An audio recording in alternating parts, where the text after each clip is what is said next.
Dr. Ed Tick, welcome back to Shrink Wrap Radio. Thank you, Dr. Dave. I'm honored to be back with you again, and I believe this is our third conversation on your program.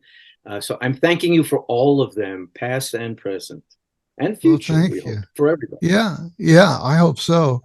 I'm a longtime fan of your work, and I think it's been about a year actually since you were last on the show, and we were speaking about your book, Coming Home in Vietnam, which was a wonderful book. And we're going to be discussing your latest book today, which is also a very wonderful book. But I want to kind of jump into it in a somewhat different way. I was telling you before turning on the recorder, one of the things that really impressed me about this book was to it was a chance to really it's a really covers your life, and in a very deep way. And so, I kind of thought I knew you. And then I read this book and I discover, whoa, I hadn't scratched the surface. And so I'm really looking forward to going through that with you. Um, we had to Well, let reschedule me, this. Yeah, go ahead. I'm going to thank you for that as well. We both practice and believe in and study transpersonal and humanistic psychology fields. So, and we both affirm that what is popularly called alternate states of consciousness or non-normative experiences. Yeah, Both of us affirm that the humanistic and archetypal and transpersonal fields affirm those as real, welcome their report, and more importantly, in our world of evidence-based work, people's experiences themselves are the evidence. We don't give enough credence to the actual experience people have unless there's 1,000 of them and we've measured what is normative between those. In our schools of psychology, we affirm the importance of original primal experience, and that yes, is the evidence for what we've experienced, what's troubling us, and how to move forward on the healing path. So I yes. did take a bigger risk and share a lot of my own non-normative experiences that taught me about the Greek tradition and how to use it today, as well as many of clients and travelers that I facilitated, and also, of course, the ancients, as we are looking together to reclaim our ancient roots and to be able to be unified with science and spirit rather than divorce them, and to seek those types of experiences that the ancients reported. It's all Yes. possible. So I want to get personal with you here. We had to reschedule your meeting today due to the death of your mother. So please Yes. accept my condolences for your loss. I understand that you're still in process with that. In this Yeah. latest Thank you. book of yours, you describe goddess powers as a kind of shorthand for referring to clusters of archetypal characteristics. If you think about your mother that way, what were her goddess powers? Wow. Thank you for launching right into this conversation. Thank you. As we say, including our experiences, you're immediately including a transformational life experience that I've just had over this last Yeah. few weeks. Thank you for that and for immediately projecting us onto the archetypal level. So, regarding my mother, I have worked with the archetypes from not just the Greek tradition, but from other traditions as well. Our biblical tradition is, of course, loaded with archetypes. The Bible is our foundational mythology for Western civilization, along with the Greek. Um, so let's share with our listeners first that I do use the phrase God powers and goddess powers Mm. throughout my book. And I mean the same thing as we mean when we say gods or goddesses. However, I want to free our conception of them from the fundamentalist. So if I'm talking about Aphrodite, I'm talking about the goddess powers that she represents, which Right. are primarily love, sexuality, passion, beauty. And it's not that there's really an Aphrodite in the cosmos. There really is the archetype Yeah. that we Yeah. call Aphrodite. Then other cultures name her with different names, different stories, a different vision, but it's really the same. So you and I are working in the archetypal tradition, which is universal. And so we are looking at those aspects of our human and natural experiences that are universal and recurring across all cultures, all times, and all places, but given different manifestation. Yeah. So, all that being said, my mother, as a woman and as a mother, of course, inherently embodied the archetypes, but they come in different ways and different degrees of power and strength for all of us. So, my mother certainly embodied Demeter, the mother goddess archetype, in several ways. Um, she was a very devoted mother. She worked hard as she was able to, given the limitations of her education and her own upbringing. She tried to be a loyal and devoted mother, and I saw that and I appreciated that. At the same time, we had quite a number of family traumas and tragedies, both transgenerationally that came in from from ancestors, and Mm. my parents when they were young and when I was young and my early life.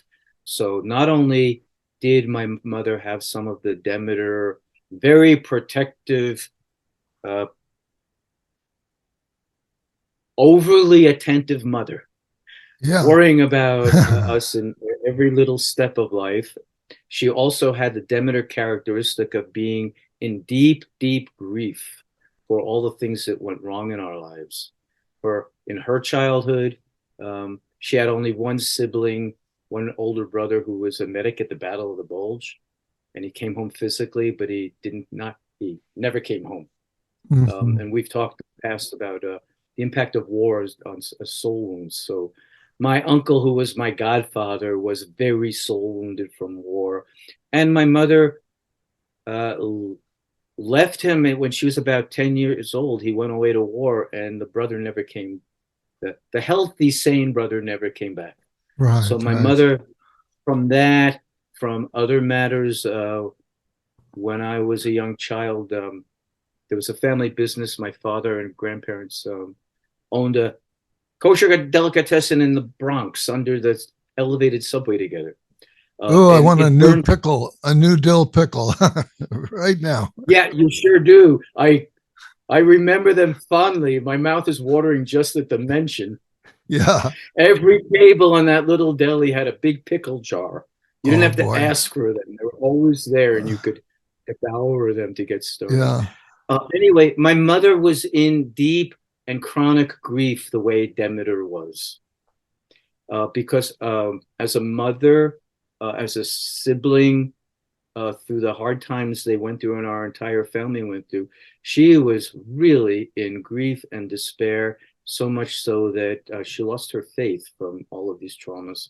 So, like Demeter, she was, if we remember the myth, when Persephone was taken to the underworld, Demeter sat at the entrance to the cave to the underworld and she grieved. She grieved so deeply that life stopped. My mother's grief was that way. She was Wow. really shattered by grief. You and I would say her soul was wounded from too much grief. She lost pieces of herself, and she was really in chronic grief and despair much of her life. And so we would say that that's the shadow of the mother archetype, that she didn't have the counterbalancing positive forces would be really present, but she was present in her sorrow. in her grief, she went as far as saying, fearing that our family had been cursed. And hearing that growing up was a deep wound because, oh my gosh, this is built into the universe somehow. This is a curse from the divine. It was very, very hard to get over that and to believe our family had a good future. Which So which which of her powers would you say you took on and incorporated?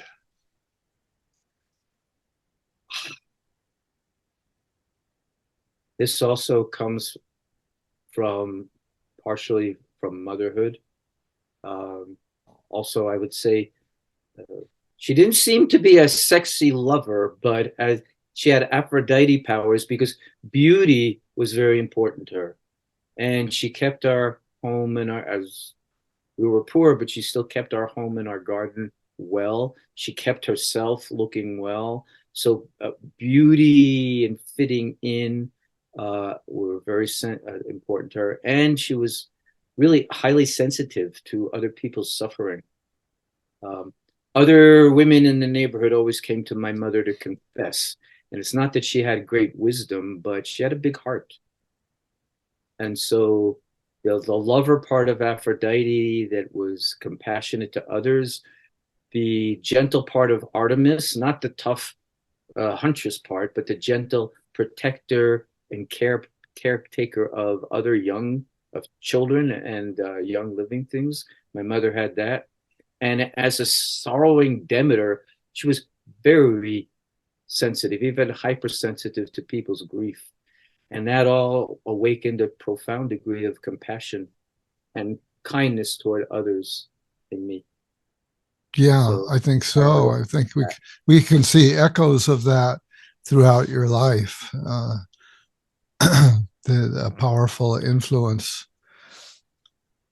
Let's jump to another a wonderful story in your book that really impressed me, where you talk about being 10 years old, you're growing up in New York, and you remember so vividly going to the library to get your first, I guess, adult library card, because up to that point you were kind of restricted in terms of what books you were allowed to and what levels of the library you could go to. And so you're full of excitement, and you describe an experience which sounds very dramatic, where you say a book either falls off or jumps off the shelf. It's not sure clear how it happened. It's a little dreamlike, I guess, in memory. yes, But here's this book in your hands that kind of comes to you off the shelf, and it's the Iliad of all things. yes. And I wonder if to you, that to me that sort of seemed to have the element of what Campbell calls the call. And Oh, yes. I didn't know it at the time, but it definitely yeah, had that, uh, the characteristics of the call. Uh, Several matters about that memory. Again, both of us are concerned about trauma work and do it in our therapy practice. I just want to share with our listeners that that memory of being 10 years old was so deep and impactful that as soon as we mention it, it's like I'm there, I'm in that library again. And that's my so, feeling. Yeah. and what we mean by traumatic imagery is not necessarily destructive or harmful imagery, it's piercing. It's piercing to our core. So Mm, I remember that. We don't have a word in English. I talk about that in the book. We should have a word for a piercing event that is fully um, positive. yeah, yeah, I think trauma is a negative word. We need a word. In Greek, they have the word bioma, bioma. So, and bio is our prefix also for life. So a bioma is a life enhancing experience. A trauma is a life harming experience. We need something like that in English. This experience was definitely a bioma for me. Um, and I remember it so vividly. I know I didn't take that book off the shelf. For our audience, I was where I grew up in New York City. There's a two-story library about a mile from my house. Downstairs was for children, and upstairs was for the adults. And at 10 years old, we could get our adult library card. I did spend much time upstairs before I turned 10, but I couldn't take anything home. So Uh-huh. my 10th birthday was really exciting. It was a rite of passage. What is going to be the very first adult library book that I'm allowed to take away, that's going to be in my possession for a month, that I'm going to immerse in? And I was interested in many different things, and I had no idea what book that would be. I was wandering the stacks in that library. They were really floor to ceiling. And I remember being through two stacks that went up to the ceiling, and somehow a book fell off from a higher stack, higher than I could reach. And I really don't know how. I didn't see any other people. I do consider it a synchronistic event now. It was, Sure. as you're rightly indicating, it seemed to be a calling and prophetic for my life's work. So the book was the Iliad. And I even remember it was a large red leather bound hardcover edition that had pretty vivid pen and ink drawings throughout. I was enchanted with it, but it fell into my hands, and I have no idea how or why, but I said yes. Uh, I was yeah, you amazed. said yes in a big way because I you go on did. to say that for the next many decades, maybe half of a century, you devoted yourself to becoming Greek. To becoming Greek, and as you know and we've shared, to learning how to work effectively with warriors who have been through their own forms of Iliad, and Yeah, learning from warriors. the Greeks. Yes, that I wanted to become Greek, and that was my first introduction to the Greek tradition, because I don't have any Greek blood. Um, and I was not introduced to the tradition before that book. And like every little boy, I played war games and listened to war stories when I could hear them, but I had no idea that it would become a specialty, that I was Right. called to serve warriors. So in both ways, becoming Greek. So it's actually, I'm 71 now, so I'll be 72 in April. So it will be 62 years ago that happened. Wow. Wow. And it And it really did. sets the pattern for so much of your life that follows Yeah. because you go on to learn Greek, to learn to speak Greek, to read Greek, to travel all over Greece, to go to all the ancient sites. But one of the key words in your book title, is a pilgrimage. And you become kind of a pilgrim in Greece as well as in the wider world as well.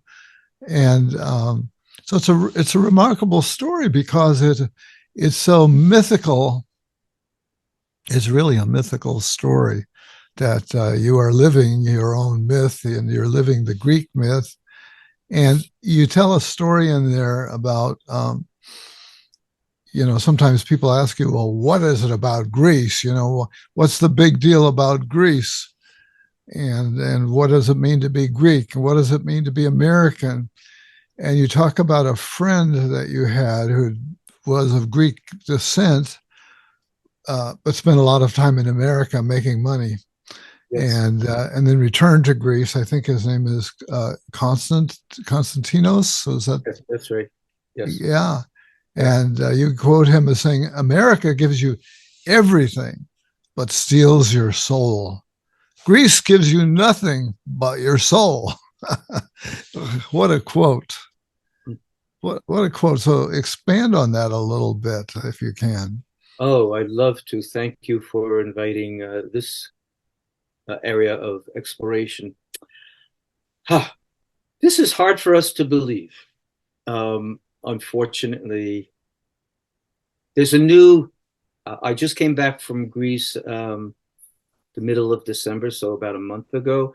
There's a word a bastardized English word circulating there to describe what's happening in our culture.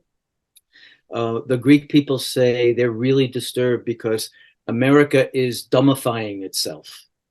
Yeah, unfortunately. We use the phrase dumbing down. Yeah. The reason I'm bringing that up is because we don't have it, or rarely have it anymore, but the degree to which the Greek people still, in large part, live spiritual lives, live by their souls, live by their ancient wisdom, rely on their tradition thousands of years old, and really live it and believe in it is extraordinary. So, for example, um, well, I sat at dinner with a retired postman uh, last month. So he's a postal worker. He was just a clerk. We had the longest, deepest conversation about Wow. the specifics of Stoic philosophy and this particular philosophers that you could imagine Huh. with a postal clerk. Another trip, I was on Crete, where Konstantinos is from, by the way, and I early morning I went to the grave of Nikos Kazantzakis, the great writer who wrote Sword of the Greek and many other important books. Last Temptation of Christ. I was up there for dawn early in the morning. The only other person around was a garbage man who was pushing his old garbage can on wheels and Yeah. sweeping the street. We talked for about 2 hours about Kazantzakis. This man was an amateur Kazantzakis scholar who had read all the Yeah. books, read all the scholarship, visited him everywhere on Crete. And this gentleman's words were, I'm so glad to meet you here because you also know that it's not in the museums or the ancient sites, but the real spirit of Crete and everything that we mean to humanity is right here in Kazantzakis' writings at his grave. And the spirit of Crete is here and alive and well. So these are just two small examples.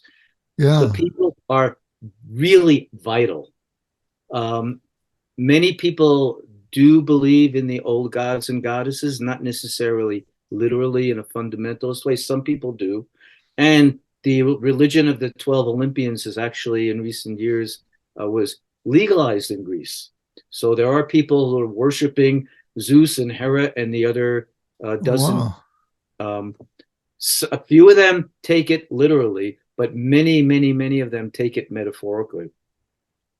And Greek people will report encounters or events or synchronistic experiences they've had that cannot be explained rationally or logically. And so they say, uh, the powers that we used to know as the gods and goddesses are still alive and they're still here. And our land and the ancient sites are still vital. And they still appear to us in dreams and in other strange events that we can't explain. You know that I've worked in the Asclepian dream healing tradition. So it's not only that I have studied those practices and I replicate what was called dream incubation, like going on a vision quest to seek what Jung called big dreams. In addition to that, I've been collecting dreams that the Greek people have spontaneously, and they have so many transpersonal dreams or big dreams. They have Wow. so many. Um, One family I know on Crete, also on Crete, um, the family I know had a cousin who was missing for several days, and they didn't know why or what happened.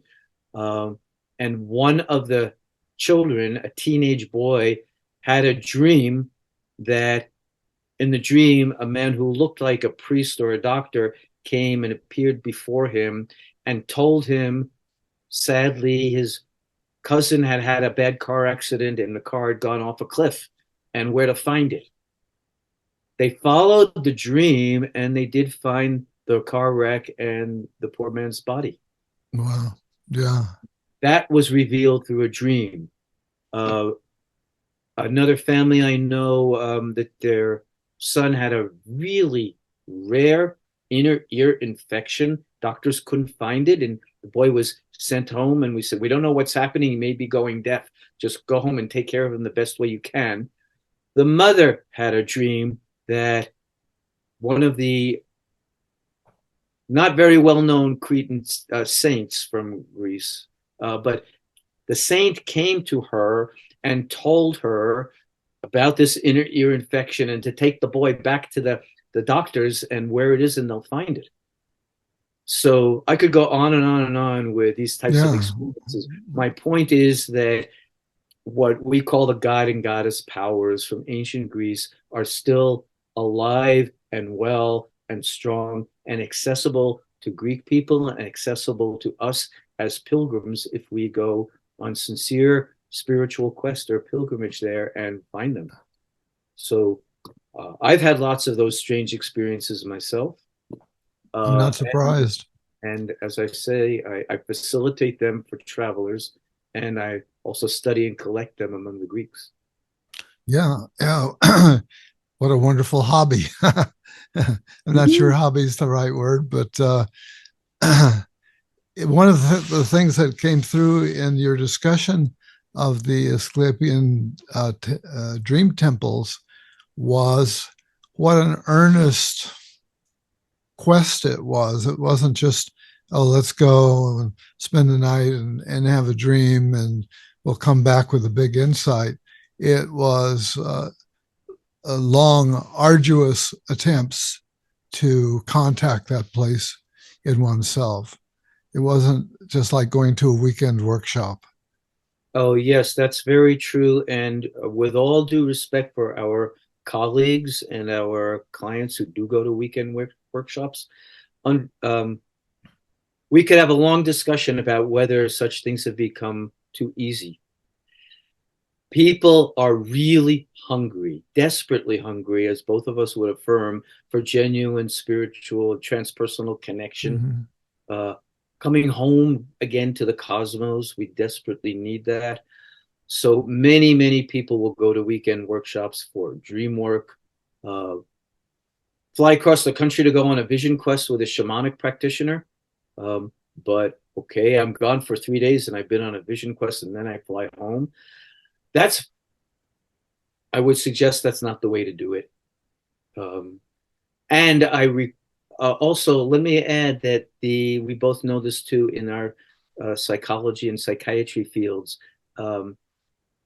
Psychedelics and the use of sacred medicines for altered states of consciousness experiences is becoming popular again, is being licensed and legalized in some places. Many, many people go down to Central and South America for ayahuasca journeys. Right. That's harder and costs more and is a bigger effort. That's good. I'm going to apply this to Greece. In the Asclepian dream healing tradition,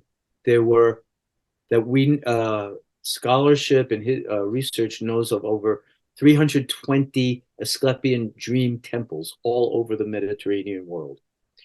From Egypt all the way to the Iberian Peninsula, and from like the Caspian Sea area all the way to Northern Africa. So this practice of going to a holistic healing sanctuary that were somewhat like ours in that they were really holistic. They had acupuncture and astrology and massage and nutrition and gymnastics and psychotherapy and dream work. They had everything that we would consider holistic practices. People stayed in there as long as they needed to. Everybody was welcome, emperors and slaves, men and women.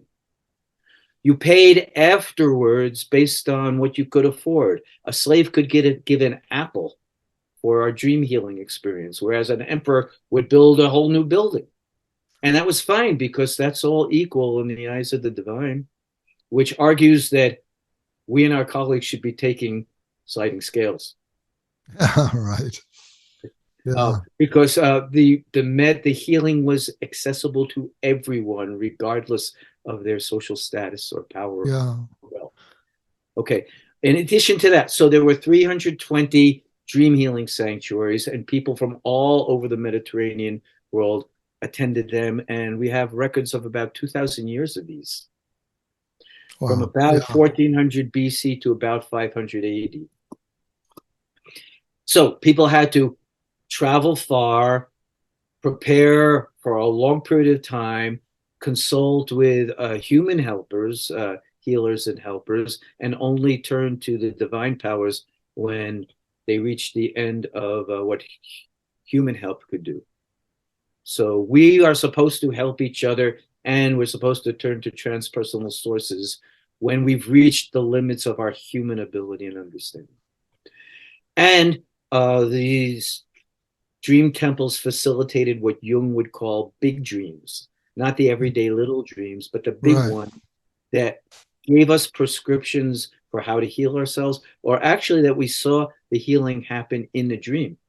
And I have had a few of those dreams myself, as well as facilitating them for others. I want to say that in addition to that, there were other forms of seeking non-normative states of consciousness for healing, for personal growth and transformation. So we've all heard of the Delphi Oracle, for example. Right. Delphi Oracle is famous in the Western world. And there too, it was hard to get there. It's in the mountains. And it would take many days walking or traveling by donkey and or boat and mountain climbing to get there. So people might go once in their lifetime, like the Hajj for Islamic people, going once to in your lifetime, get to Mecca and do this sacred pilgrimage. The Delphi Oracle was usually like that once in your lifetime because it was so long and arduous and difficult to get Hmm. there. And you only brought the most compelling life questions. And so, regarding the oracles, we're talking about the Delphi Oracle, but we know of over 200 oracular sites, again, all over the ancient world. So, people, great and common, humble and wealthy and powerful people would travel to the oracle sites of Delphi or any others to get guidance in the most difficult life questions, or what are they called to do? Why are they here? So people did not settle for the ordinary and just for adjusting to the frustrations of daily life that we all have, but they wanted to know their purpose and have a divine connection and divine guidance and have the sense that they were fulfilling the divine mission that they are here for. We hear that very much from Socrates.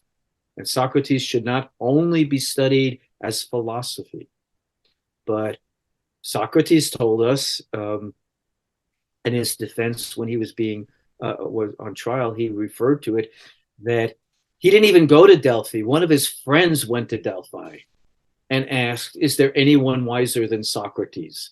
And the oracle said, "No, no one is wiser." The friend brought it back to Socrates, and that became the most important moment of his life. The message that gave him, confirmed his calling, and that he spent the rest of his life following. In fact, he was trying to prove it wrong because he said, it's translated as the only thing I know is that I know nothing. It's a and it's a Yeah. so-so translation of what he said, which is really untranslatable, and it means something like it is in knowing that we realize we cannot know. Reason and knowing can't get us to the ultimate wisdom. It's limited, and we have to eventually turn ourselves up over to the transpersonal, to divine revelation. So Yeah. Socrates, in his philosophical inquiry, questioning people to their depths, was following Apollo's command for him. I say you are the wisest. Prove me wrong, the god said. And so he spent his life doing that. Back to that word calling. That was his calling. And Apollo was his god. And Apollo was the god of reason and of truth, and of medicine and the friend of the muses. So Socrates was practicing all of those. And he thought, He had kept having a recurring dream, practiced the art of the muses. He tried to make philosophy that beautiful. And he wasn't, and for us, the Socratic dialogue, uh, ask a question, get the answer, ask another question based on that question, and keep asking and asking and asking until we get to the bottom truth. Well, my friend, that's what you and I do. That's the root of psychotherapy also. Yeah, yeah, yeah. You Yeah. know, you mentioned healing earlier, and your book is about healing. So talk about healing versus cure.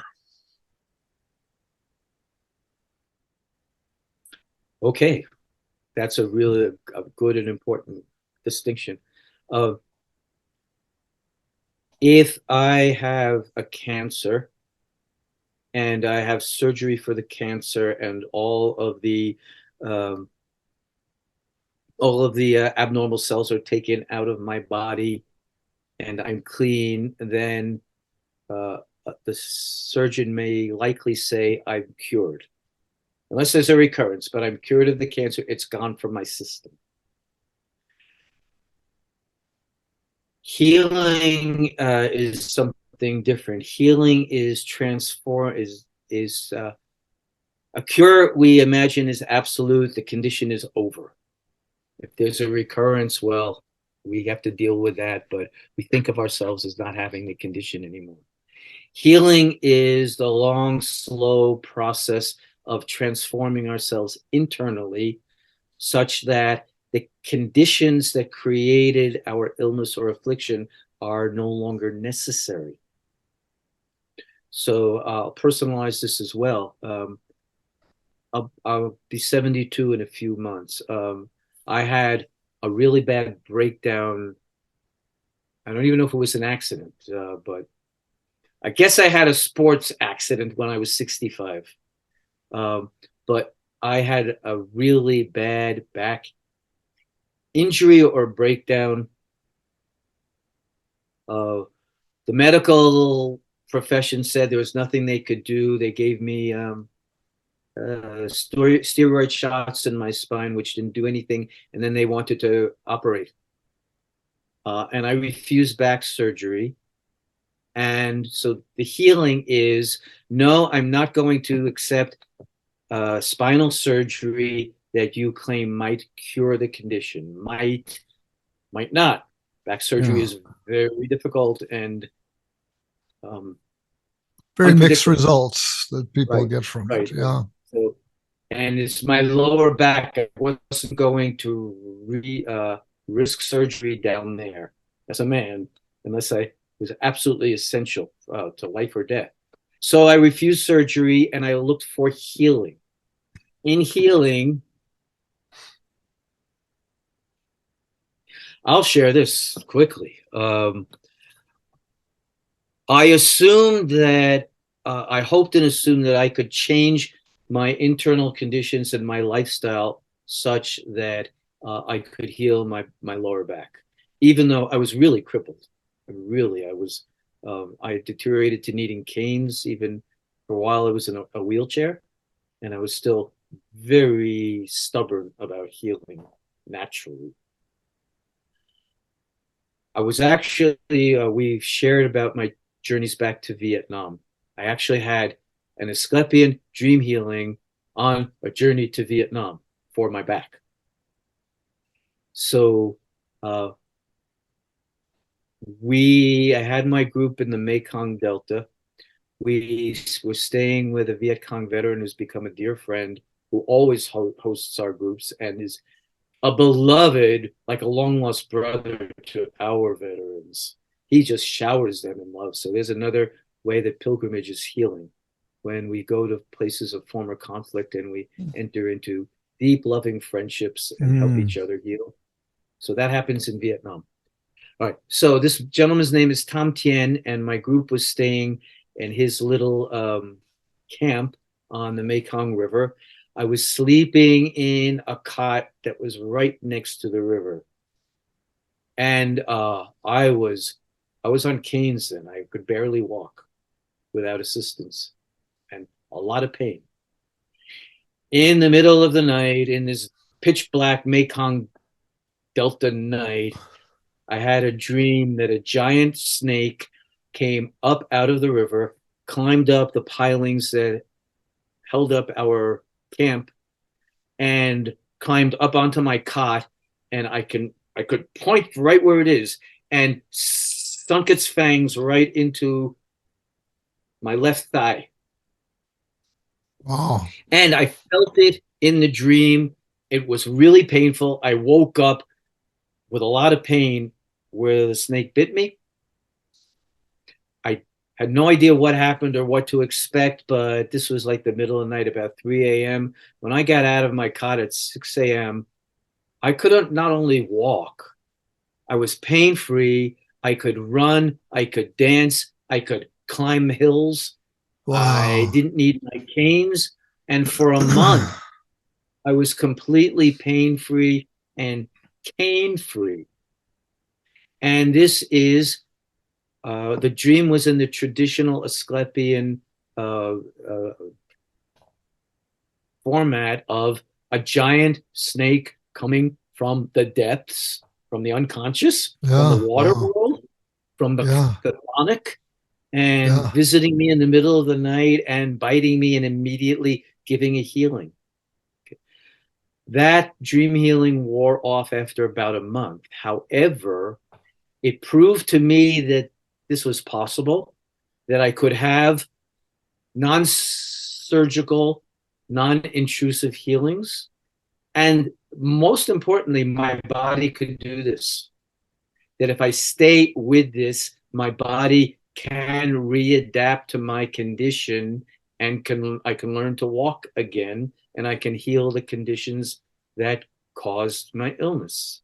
And so that encouraged me to stay with it, which I have. And now I have neuropathy in my feet, but it's beside and a little pain in my lower back. But besides that, that's all. And it's Yeah. really it seems to be a miracle cure. Yeah. And Yeah. there are other things that happened along the way. I had I got more help in Greece with this affliction, including other dreams that also showed me some of the lifestyle changes I had to make. And I'll connect it to mythology also because in my book I introduce a concept. Actually, I didn't create this concept. Uh, a friend and colleague of ours named Dennis Patrick Slattery is also a wonderful mythologist and teacher and healer. Uh, he had a life-threatening illness that he healed partly mythically, and he wrote several articles on this. That he introduced a concept he called the biomythic narrative. Huh. Biomythic narrative. In other words, find out in our biology what myths, what gods and goddesses are active, and work with those imaginally at the same time as you're working with your biological well-being. So, for example, with my collapsed back, well, I used the Colossus of Rhodes, which we know was built to create a great victory, but it collapsed after only 100 years. It wasn't there for very long. So I had to ask myself, was using that story. What am I trying to, how is it that I'm trying to stand tall like a colossus and do enormously difficult, challenging work until I Yeah. don't even realize how weak and tired I'm getting, and the weight of it causes me to collapse. Yeah. That's Yeah. one set of myths I used. Another myth I used was the prodigal son from the Bible, uh, where in my family of origin, I was the prodigal son taking care of everybody else. I was not the prodigal son. My brothers, who were wayward, went and had fun and did what they wanted to and got loved for it. And I was the oldest child and the good boy staying home and taking care of everybody else and doing the hard work and never being uh, recognized or rewarded or honored for it. And I realized, oh, not only as a child, but my whole life, I've always taken on too many burdens. such that I've been crushing my spine with too Yeah. much psychic weight, and I need to Yeah. adjust my lifestyle to not carry so many burdens without adequate support. Yeah. Yeah. So, my biomythic narrative, I crushed my spine, not just DNA, not just chance, and not just that Uh-huh. sporting accident, but I've been living this way and crushing my spine. So, Hippocrates, the founder of scientific medicine, he was a son and a grandson of Asclepian priests. And though he did not practice dream healing the way Asclepius taught and his father and grandfather did, Hippocratic medicine was very much in that theory. Uh, and one of Hippocrates' teachings was that, I love this, it's really important, and we use it all the time in our psychotherapy work, uh, consciously or not. Hippocrates said, all illness begins in the soul and ends in the body. It begins in the soul and ends in the body. Hmm. When we look for physical healing, we're only looking at the end product. I look in myself and in the people I work with, I look for the origins of the affliction. My illness, my back injury has been forming my entire life. All it begins in the soul, carrying too much weight, too much responsibility, hyper responsibility for everyone and everything, such Yeah. that I carried crushing weight, and lots of us as therapists do. Yeah. Yeah. So when I change my soul's relationship to my perceived responsibilities and burdens, then I'm changing the balance of how I live and carry my life. And I have really been making my life lighter. So as I'm healing my back, I'm changing my lifestyle and healing the way I do everything. Um, so that's one small aspect of my biomythic narrative. Yeah. Look, I really appreciate your sharing all of that story because it's very personal, very, very revealing. Not as heroic a story as you might desire to share, although there thank is you for that. That's right. there's there's some of that in there. I'm wondering about the writing of the book.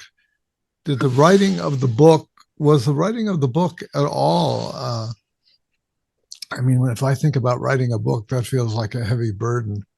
But I'm wondering if it was not a heavy burden for you, but somehow helped with the lightening. This is my hope Oh, for you.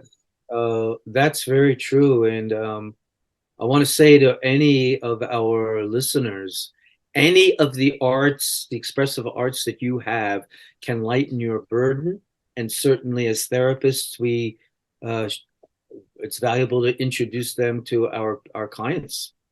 Use the arts to lighten your burden. So yes, for sure. Thank you for asking that, Dave. Um, Writing lightens my burdens in many ways. Mm-hmm. As you know, I've written uh, several books. Half of my books are about war and veterans and war healing. I need to write as a way to share the stories that have accumulated in my psyche and get them Right. out of the private space and into the public and the shared space and deliver them to our tribe. Yeah. So Yeah. the practice of sacred witnessing, all of the arts, not just writing, but all of the arts allow us to to witness and to externalize the stories. Regarding writing this book in particular, yeah,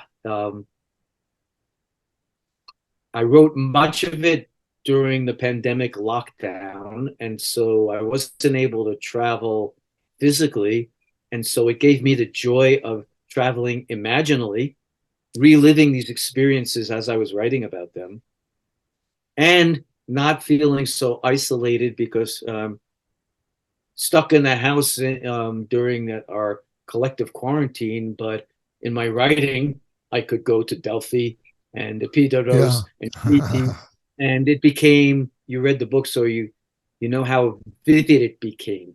And I did a lot of very lyrical, um, poetic writing in order to really um, give the readers a virtual experience of being there. I want the book to be a pilgrimage for the readers, whether or not they ever go to Greece or any of these places. Yeah, yeah. You know, we haven't in all of this, I haven't mentioned the title of the book.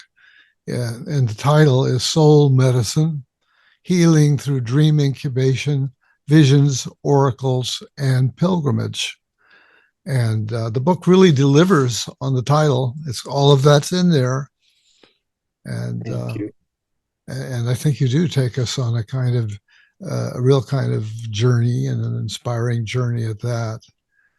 Um, what have we not touched on here that maybe you want to make sure that we do touch on? Oh, sure. Thank you. I would like to share with our listeners that much of the wisdom that we attribute to the modern world and modern sciences or social sciences existed in ancient Greece and was available. So a lot of what we consider new is not new. All right. It's rebooted. It's rebooted. Yeah. Uh, Yeah. in our field, for example, we have the concept of moral injury, really important, especially in our work with trauma and trauma survivors Right. and Right. perpetrators. Really, really important. Well, Socrates was teaching what moral injury was, and Jesus was teaching what moral injury was. We've just given it new social scientific terminology. Yeah. Uh, the Greeks knew about what we call the tripartite brain. The Greeks distinguished between the animal soul, which would be the medulla, the primitive part, the emotional soul, and the intellectual soul. And that corresponds to the three parts of the brain. And they taught about the relations they had to have with each other. And they had Mm-hmm. exercises and teachings and practicings for putting them back into proper relation. Well, today our field is crazy about brain repair. Yeah. Uh, they did it, they had it, only it wasn't with machinery, and it was with humanistic and real people practices. I could go on and on and on about this. Left brain, right brain. Well, Apollo and Dionysus, they had them, and Yeah. Right. they had massive public and communal rituals for the general population being able to use these and be in balance with them. Uh, and medicine and healing were originally parts of philosophy, which you and I, as humanists and transpersonal practitioners, would love that. Of course, it's all part of wisdom, and that when we're practicing psychology and psychiatry, we're actually trying to uh, bring back the best wisdom that humanity is capable of, and befriending it and befriending each other, and putting those things that are at odds within us uh, into balance, and making friends again for the competing elements. All of this is in ancient Greek philosophy and in the original philosophy of medicine. I quoted Hippocrates earlier about all illness begins in the soul. I'd like to share one more of his really extraordinarily insightful um, statements that give all of us as therapists significant direction for how to help our charges. Great. Hippocrates also said, let me get it just right.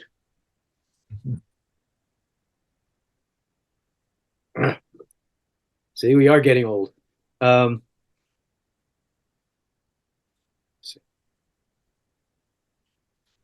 now I'm not getting the exact quote. He said,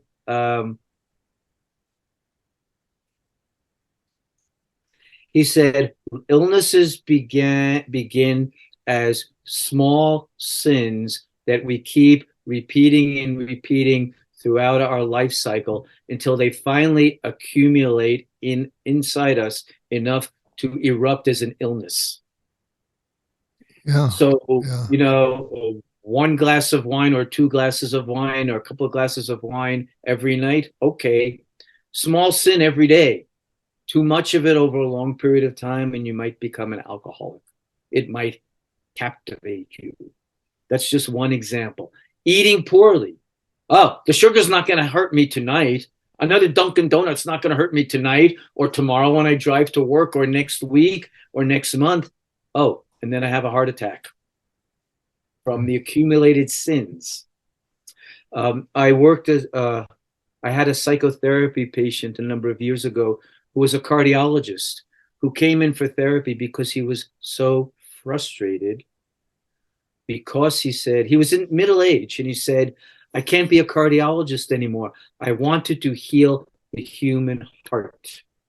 And as a cardiologist, all I'm doing is trying, he said the same thing as Hippocrates, trying to repair the damage that people have been doing to their hearts their entire life because of the way they've lived. So he actually quit cardiology and he went back and did his residency in psychiatry. I want to heal the human heart. It's not by being a physician of the physical heart. It has to Yeah. be a psyche, a psychiatros, a doctor of the soul, helping people heal their invisible hearts. So all of this wisdom is in ancient Greece with extraordinary teachings and practices for how we can achieve it, how we can activate it in our lives. And when so we can access dreams through the ancient Greek practices in ways that are bigger and more profound than Freud and Jung taught us. We can restore the healing dimensions of theater. This theater was originally Theater, yes. sacred practice under Dionysus, and it was for communal healing. We can restore sacred theater practices. We can encourage people to seek oracles. Lots of people use tarot cards or the I Ching or runes or medicine cards. That's great. Some therapists use them. That's great. That's really great. Encourage people to use them, to free associate with them, and to spontaneously, with the therapist or on their own, free associate to what these might mean. Yeah. Maybe I can't Yeah. go to Delphi, but I can throw the I Ching tonight, and Right. Right. I can take non-rational forms of guidance very, very seriously, as the ancients did, not just the Greeks, but all traditional cultures. So all of this is and more is included in Greek practices, and all of this, how it was done in the ancient world and how people do it today, is all included in my book. With Somehow thank you you, I got all of that into your book, which is not like one might think it would be a huge fat tome. I actually got a copy of it here if I can show. I don't know if it'll come through or not. a The little farther images. away. Yeah, it's yes, it's very It's, readable and it's digestible. It's less than totally. 300 pages, Yeah, and totally. it's well Totally. written. Yeah, thank you. Yeah. Okay. We could go on, but Dr. Ed Tick, it's always great to talk to you. I'm so glad that you've done this and shared it with us, and look forward to speaking to you again in the future. The God's willing. So God's thanks for being willing. my guest again on Shrink Wrap Radio. You're very welcome, Dr. Dave. Thank you again. Thank you for having me. Thank you for the broad scope of guests that you have. I mean, you really live up to the humanistic ideal of Thank you. exploring every dimension of Yeah. humanity and having experts from all of those disciplines come in and contribute to our human story. So bless you and thank you. Thank you. Feel better, and I look forward to our next conversation.